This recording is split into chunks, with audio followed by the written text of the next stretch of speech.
Hey, church. I'm coming to you today in a way that I hope you forgive. I am unshowered, dirty. I just came from the hospital. Folks, if you don't know already, I'm in Texas. I'm actually coming to you from my brother's kitchen. We're down here. Ma had surgery.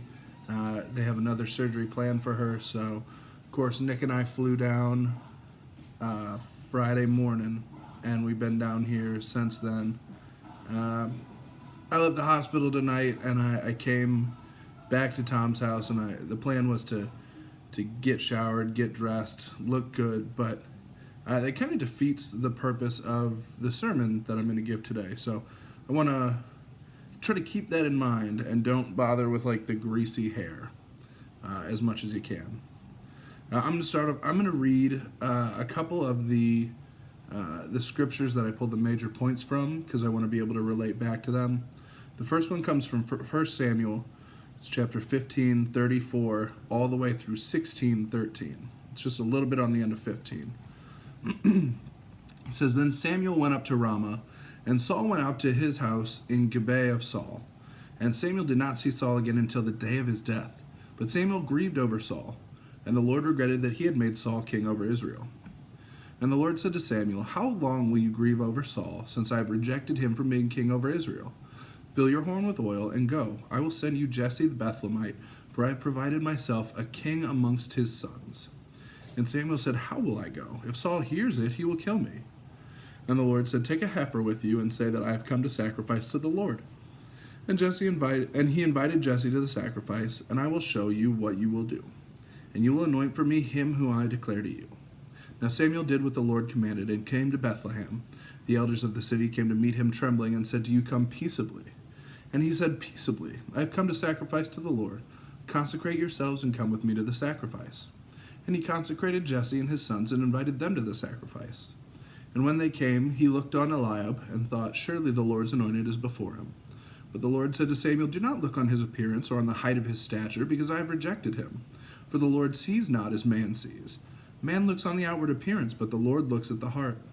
So Jesse called Adinadab and made him pass before Samuel. And he said, Neither has the Lord chosen this one. And Jesse made Shammah pass by, and he said, Neither has the Lord chosen this one. And Jesse made 7 of his sons pass before Samuel. Samuel said to Jesse, The Lord has not chosen these. And Samuel said to Jesse, Are all your sons here? And he said, There remains yet the youngest, but behold, he is keeping the sheep.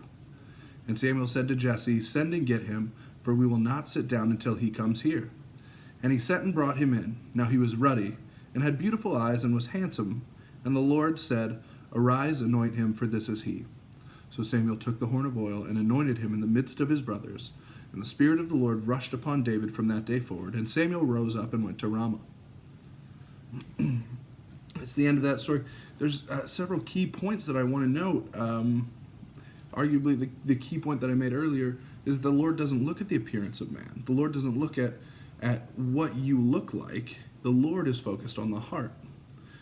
Thank goodness, because this is not working today. I'll tell you what. The other one I want to read from is in Mark chapter 4, verses 26 through 34.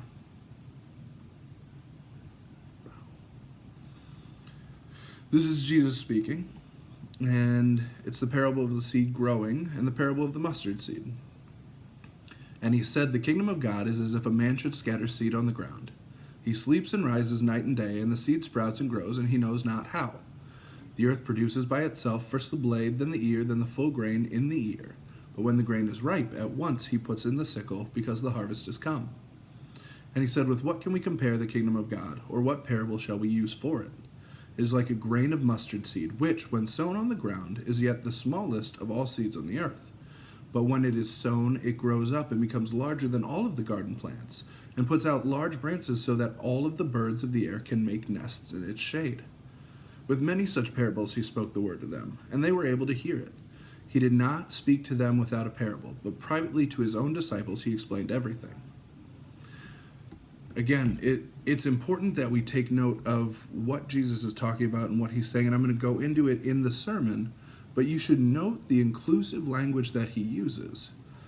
When he's talking about small seeds growing into big trees. He specifically says that it makes room for all of the birds of the air.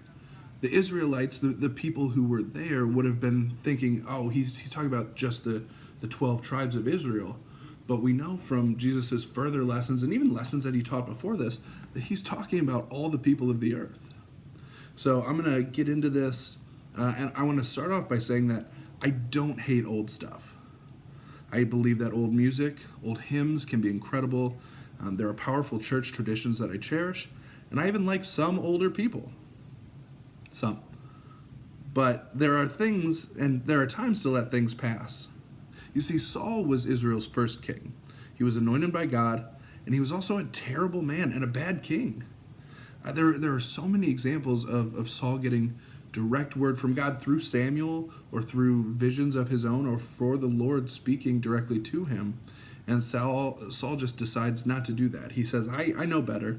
I'm the king. I'm going to do the things I want. I'm going to take what I want. I'm going to have what I want.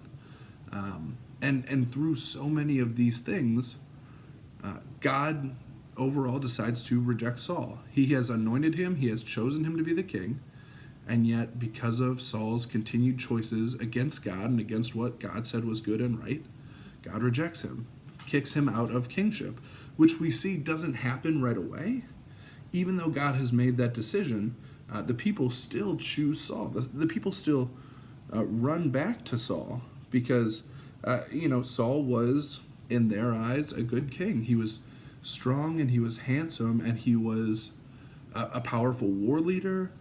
He led them to many great victories in battle.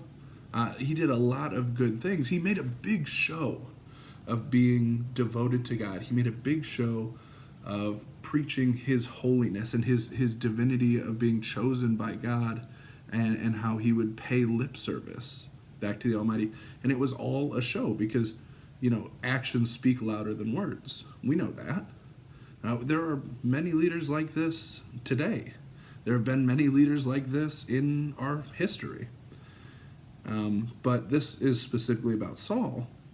Now, Samuel, he's busy mourning the loss of Saul because he thought, like many of the people of Israel, that it was good for them to have a king. And so with God rejecting Saul, Samuel feels like this is the end of an era, the end of something that he thought was good. And so the Lord comes to him and he says, how long are you going to mourn for him? He's like, I've got bigger plans. I've got things for you to do. You need to get a move on. So go back to town, get the sons of Jesse, and get your horn full of oil. He was about to anoint a new king. And so Samuel does what he's told. He goes and he gets Jesse and he gets Jesse's sons. He sacrifices the heifer to God and he brings the sons. Jesse brings his sons before Samuel and he parades them past him because this is a big deal. This has happened one time before, and that one time made a new king. So Jesse is bringing his sons. He brings his big, handsome firstborn boy. I mean, there's big, handsome firstborn boys all the time. And Samuel says, yep, this has got to be the one. Look at him. He's good looking. He's probably blonde, blue-eyed. He's got a little scruffy beard, USA shirt. It doesn't matter. He looks good. And God says, nope, that's not the one. Doesn't matter what he looks like. Remember, it doesn't matter what he looks like. I'm looking for a heart. So he brings the second son, equally rejected. Third, fourth, fifth, sixth, seven sons go through. And God says, those aren't the ones I want. So he brings his youngest son, who was still back in the field taking care of the sheep, as was the youngest son's job at the time. And based on this, we would know that he was probably no more than maybe 8 or 9. And so he brings him through, and God tells Samuel, this is the one. This is the guy I picked. And there's nice things in there. It says he has beautiful eyes, sure. But he picks him for his heart. He picks him for what's inside, not what's outside. And that tradition is new, unique, not just to the people of Israel, but to us today even. When you pick a leader, you pick someone who is charismatic, you pick someone who is good looking.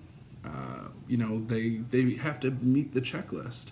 And so often those checklists don't encompass the things that God focuses on and values. And so we move past the story of David, but before we do, I want to remind you that David almost didn't get a chance to do this. David, who is the greatest king of Israel, David, who is of the lineage of Jesus, David, who goes on to make Israel its power in its time and to run with the heart of God and to do all of these great things, almost didn't get a shot at the throne. But God knew his plan, and the people who were in charge listened to God. And that's important. It's important for all of us to do. Now, the next thing we're going to talk about is Jesus speaking of the kingdom of God. And he essentially says that the kingdom of God is no man's to dictate. He says the kingdom of God is as if a man should scatter seed on the ground. That's the lowest form of farming, even in Jesus' time. Take a bag of seeds and just throw it and see what happens.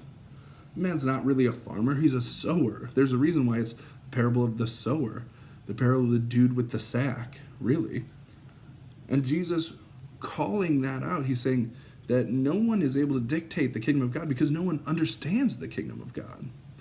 It says he sleeps and rises night and day, and the seed sprouts and grows, and he doesn't understand how. He says the earth produces itself, the blade, the ear, and then the grain. And when it's time to strike, the man strikes because he knows that. He only knows what he sees. But God is like the earth. God knows what is inside. He understands the potential.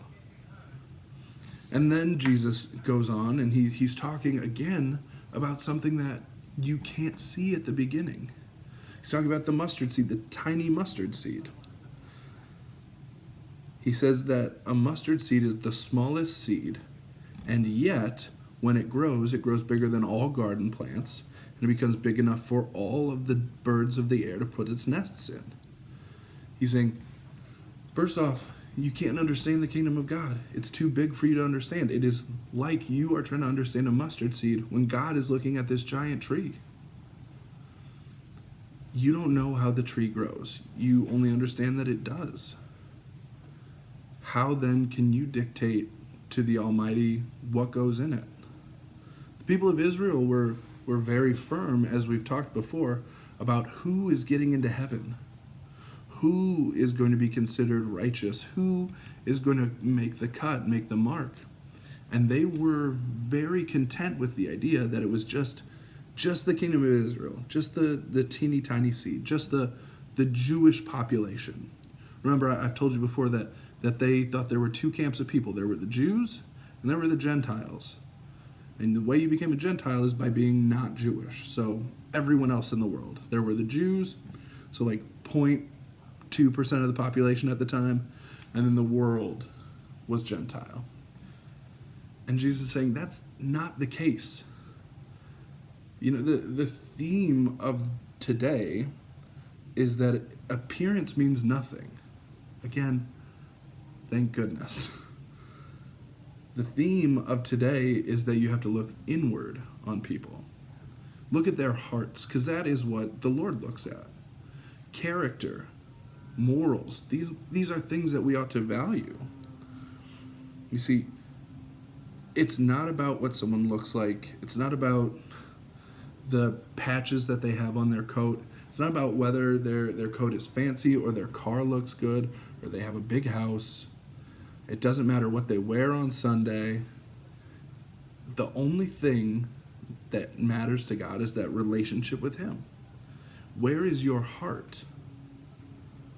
And we see this theme over and over and over in the Bible. One of my favorite times to pick this out is in Micah 6:8, because the prophet is being asked, what does the Lord require of you? And he makes lists. He says, is it endless rivers of oil? Is it piles of flour? Is it grains packed to the sky? All of my herds and flocks? And again, the prophet says, no, you don't get it. It's not about all the things. It's not about all the stuff. It's not about appearance. Jesus reiterates here. He says, all that you have to do is love mercy, act justly, and be humble before your God. It's about character. It's about heart. So this week, while I do ask you to take some time to pray, especially for my family, I also will ask you to take time to pray, especially for your own eyes.